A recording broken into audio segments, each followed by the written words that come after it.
রংপুরের মিঠাপুকুর উপজেলার ১০ নম্বর বালুয়া মাসিমপুর ইউনিয়নের শ্রীপুর গ্রামের ৭ বছর বয়সের শিশুকে ঘরের ভিতর ডেকে নিয়ে পর করার অভিযোগ উঠেছে প্রতিবেশী ফজলু মিয়ার বিরুদ্ধে।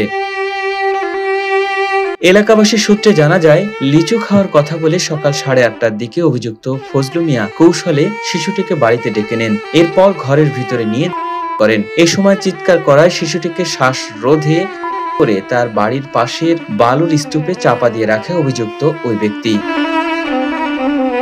পরবর্তীতে শিশু নিখোঁজের খোঁজ করতে গিয়ে প্রতিবেশী এক নারী বালুর স্তূপের নিচে একটি হাত দেখতে পান। এরপর আশপাশের লোকজন এসে বালুর স্তূপ থেকে শিশুটির মরদেহ উদ্ধার করেন।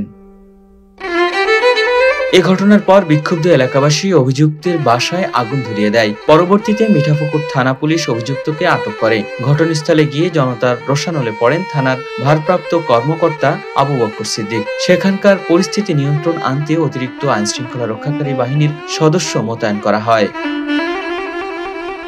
এদিকে আদরের সন্তানকে হারিয়ে পাগল প্রায় বাবা মা। মাত্র 7 বছর বয়সের সন্তানের এমন মৃত্যু কোনোভাবেই মেনে নিতে পারছেন না তারা। এমন মর্মান্তিক ঘটনা দ্রুত তদন্ত করে অভিযুক্ত ব্যক্তির দৃষ্টান্তমূলক শাস্তি দাবি করেছেন এলাকাবাসী।